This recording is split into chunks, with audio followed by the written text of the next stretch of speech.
This time last season, it felt like Manchester United were in a pretty good place. Erik ten Hag was having a successful first season. We had just won the Carabao Cup, we were about to reach the FA Cup final, and also finish third in the Premier League, collecting 75 points along the way. Fast forward 12 months, and something's gone horribly wrong. We've already conceded more goals than we did in the Premier League last season, despite not having played as many games yet. What has happened at Manchester United? Why has Erik ten Hag gone from this manager who seems like he could change Manchester United, using this team last season, to now this season, having added a few more of his players in, it's just gone completely wrong. What has happened for Erik ten Hag at Manchester United? That is what we need to explore today. But before we can explore what has happened, what the change has been, we need to look at what was happening last season. So last season, Erik ten Hag came into the club and used, in my opinion, a pretty pragmatic approach at times. I think most people would agree. We were all expecting this kind of vertical tiki-taka style from Ajax, but that wasn't the case. That isn't what we saw. Erik ten Hag realised that he had a squad which couldn't really play that after those pretty horrible defeats to Brighton and Brentford at the start of the season. He quickly changed and went for pragmatism over exciting, expansive football. So this included a side, or I should say led to a side, which for example didn't press as high at the pitch. We can see in terms of tackles in the final third last season, Manchester United had 2.2 per game, per 90 minutes, 2.2 tackles in the final third, reflecting the fact that this was a side which dropped off into more of a mid-block. So when the opposition had the ball in these areas, of course there were situations where we pressed, there were games where we pressed, but the whole team, collectively as a unit, didn't press as high up the pitch. Instead, it was more of a mid-block structure. We saw Casemiro and Eriksen in midfield like this, and then Rashford would drop in as well, Antony, Bruno Fernandes, and Weghorst, who was incredibly hard-working last season, he would drop in, and we would aim to be quite solid in these areas. In terms of the defensive line, we weren't particularly high up the pitch, with a defensive line of 42.92 last season. United were in a mid-block and were compact. There was not many spaces between our players, and the idea was that the opposition wouldn't find it too easy to move through these areas of the pitch. United would win the ball back with someone like Casemiro, who was brilliant last year out of possession, and then from there we would look to pounce forward, look to transition. So the aim was to be in a compact mid-block shape, close proximity to each other, it's difficult for the opposition to get through, then we're going to win the ball and quickly break forward.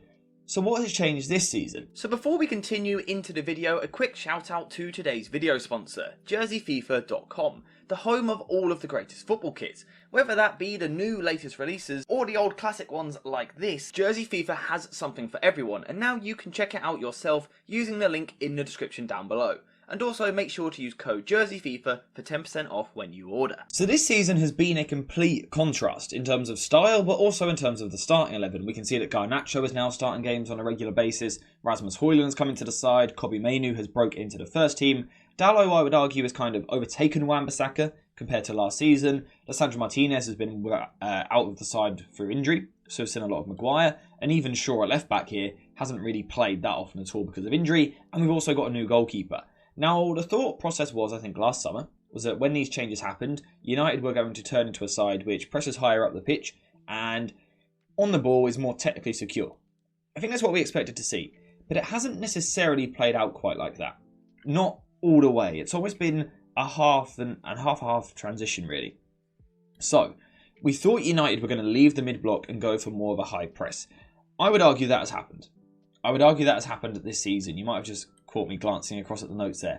Because this season, United have completed more tackles per 90 minutes in the final third than what they did last year, with the number now rising to 2.8 per 90. Now this would suggest United are pressing higher up the pitch with their forward line, and I think most people would agree that is true. Of course there is the odd game where that isn't the case, the 0-0 draw with Liverpool where we were super deep.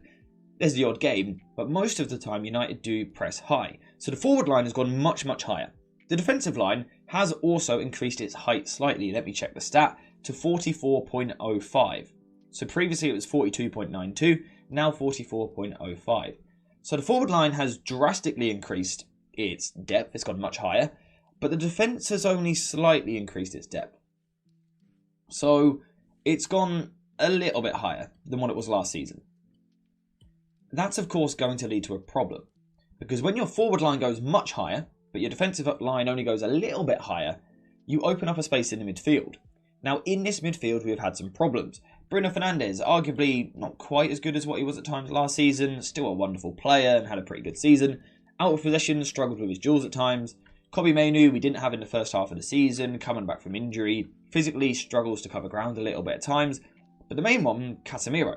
Physically, he has had a massive fall-off. His ability to cover ground, but also his ability in the duels, has massively decreased. So that's been a problem for Manchester United, as has the increased space they have to cover.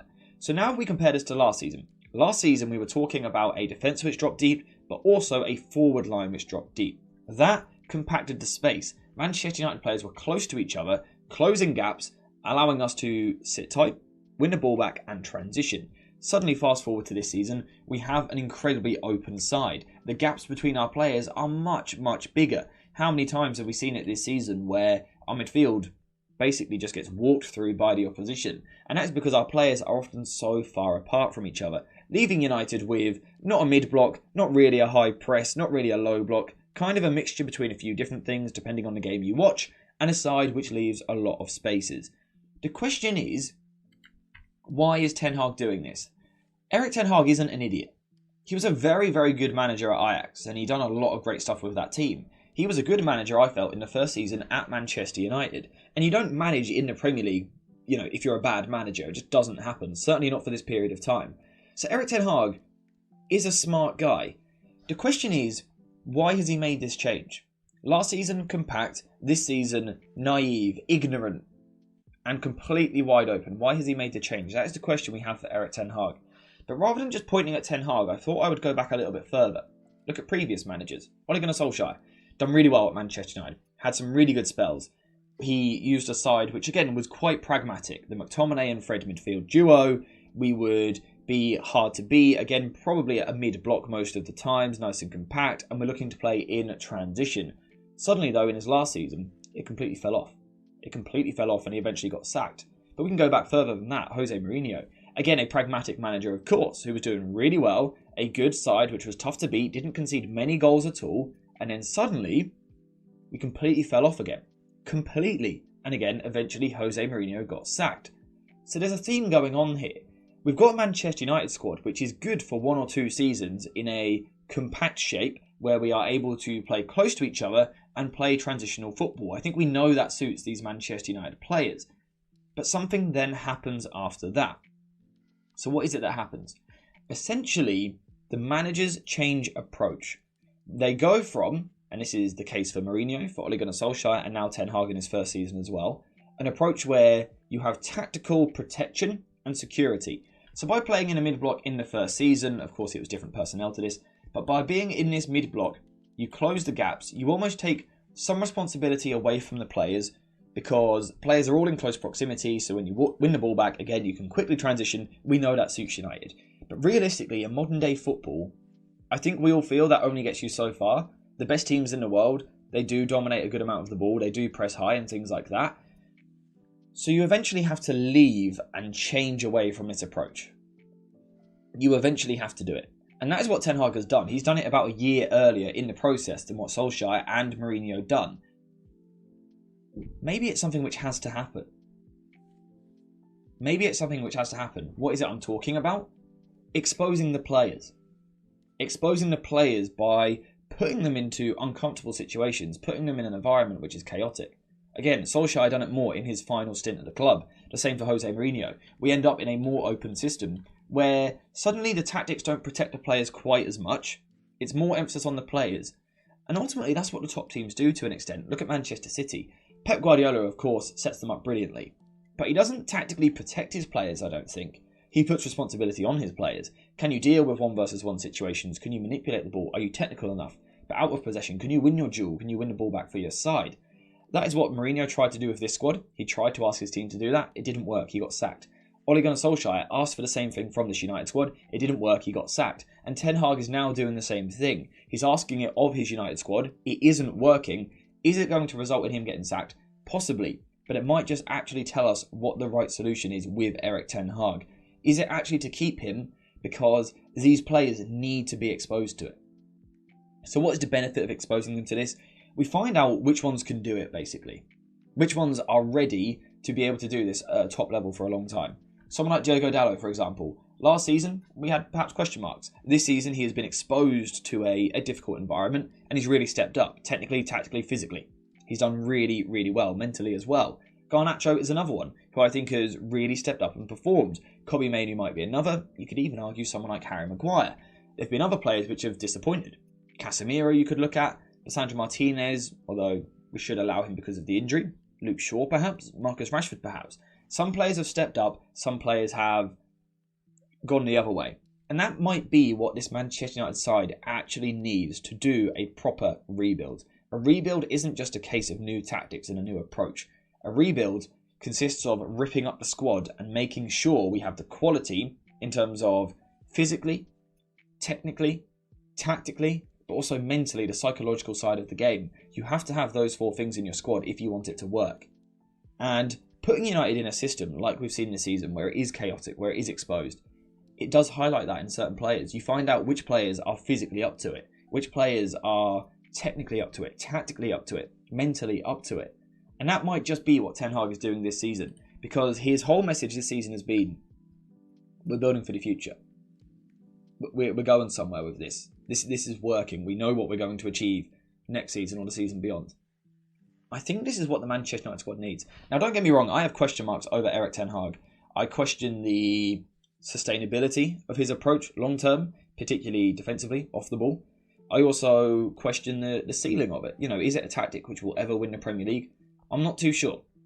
And I'm not entirely convinced that Erik Ten Hag is the right man for this club. But what I am now convinced of is that this United squad needs to be ripped up. Because every time we see them exposed to a system which asks more of them, they fail their manager. Again, Mourinho, Solskjaer, now Erik Ten Hag. So the Manchester United squad needs this. It needs to happen now, and Ineos need to address it in the summer. We need to let go of the ones which aren't physically capable of doing it. Again, technically capable, tactically, whatever it may be. And we need to bring in players which are. Players which are physically better. Players which technically are better. Tactically are better and mentally are better. That has to happen this summer. So in my opinion, that is what's happened this season compared to last season. Erik Ten Hag has taken away tactical security and tactical protection to ask more of the players, and the players haven't delivered. Has that been an intentional exercise to expose their weaknesses? I'm not too sure. Or was it more of an approach of he thinks this will work, and it's now been shown that it doesn't? I don't know. But either way, the result is the same. You find out which players are ready to play at this club in the long term, and which ones simply can't. And that does put us in a better position heading into this summer. Because I think it's pretty clear now who works at this football club and who doesn't. So that is my opinion on what has happened between this season and last season with Erik Ten Hag. But ultimately, the underlying message is that at the end of the day, as has been proven now for 8 years, this Manchester United squad isn't quite good enough. A lot of the players aren't quite good enough, and something has to change. Let me know which changes you would like to make in the comments down below. Do you think it is the manager still? Fair enough, if you do, absolutely. But I thought I would bring a different point of view. Which players would you like to see, leave the club? Which ones don't tick the boxes which we need? Which ones have suffered from the exposure this season? And which ones have really stepped up to the occasion? Let me know what you think in the comments down below. And also, let me know what you think on this whole idea in general. Again, I wanted to bring a different angle to things because there's been a lot of criticism for Ten Hag this season. Naive, again, tactically, ignorant tactically, amateurish tactically. Perhaps there is a reason behind it all. Let me know what you think. But apart from that, we are finished for today. So thank you guys for watching. I hope you have enjoyed it. And as always, I'll see you in the next one.